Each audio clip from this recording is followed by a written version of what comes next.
ऐसे वक्त में लोगों का एक आम फहम था कि अगर कोई प्रशासक आकर बैठ जाए तो सियासी लोग जो है दबे हुए हैं। आप देख रहे हैं पब्लिक समाचार, पब्लिक के हक में। और जो इक़्तिदार में पार्टियां आई, ऐसा गठबंधन बना जो शिवसेना, कांग्रेस, उस वक्त की कांग्रेस, बीजेपी, तमाम लोगों ने मिलकर गठबंधन बनाया, जिसमें हम लोगों ने इतने सालों से इस बात को महसूस किया है कि शहर के मगरबी हिस्से को अव्वलियत दी जाती है और मशरक़ी हिस्से के साथ ख़राब सलूक किया जाता है। ये गठबंधन की मजबूरी की वजह से मालेगांव शहर सेंट्रल का इस्तेहसाल हुआ, ये पूरे शहर महसूस करता है। ऐसे वक्त में लोगों का एक आम फहम था कि अगर कोई प्रशासक आकर बैठ जाए तो सियासी लोग जो हैं दबे हुए हैं मालेगांव शहर के मगरबी हिस्से के और काम नहीं कर पा रहे, मजबूर है, कठपुतली बने हुए हैं। ऐसे में अगर कोई प्रशासक आकर बैठ जाए तो वो शायद मुनसफाना फैसला करे, ऐसा लोगों को एक आम समझ।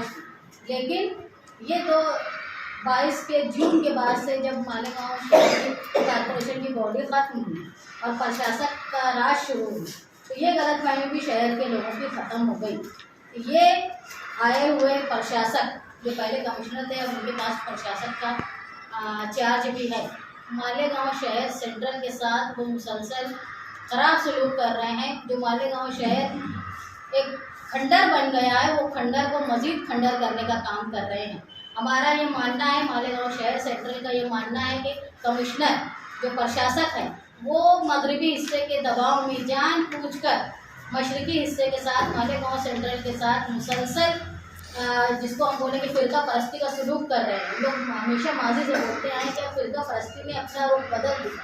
पहले दंगे फसाद वगैरह होकर अक़लियत को दबाया जाता था, अब फ़िरका परस्ती के माशी तौर पे कमज़ोर करना, अक़लियत को, उनको डेवलपमेंट नहीं होने देना, ये तरीका अपनाया गया है।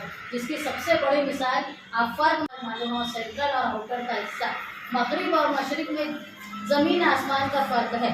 इसकी वजह यहाँ पे राज करने वाले जो 2 मेयर गुजरे हैं वो, और अब जो कमिश्नर यहाँ पे मौजूद है, हमारा सरासर उनके ऊपर इल्ज़ाम है।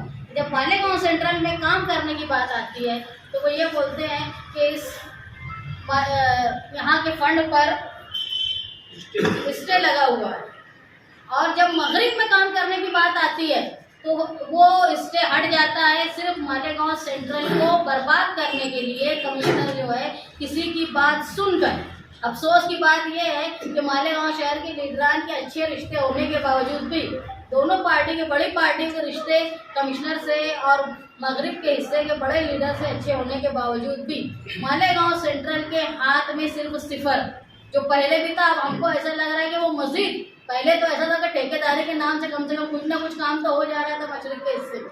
अब तो ऐसा है, जो नई लिस्ट है जिसमें तकरीबन 27-28 काम में मुश्किल से 5 काम जो है वो मालेगांव सेंट्रल के हैं, बाकी तमाम काम जो है वो आउटर के हैं।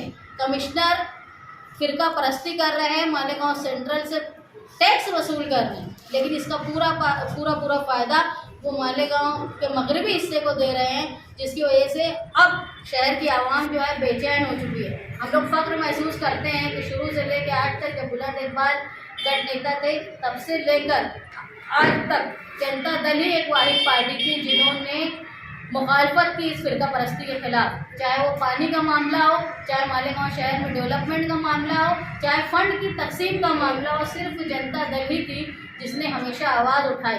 और आज हम महसूस कर रहे हैं कि अब हम अपने नज़रिए को मनाने के लिए, शहर के डेवलपमेंट के लिए हमको तहरीक की तरफ जाना पड़ेगा।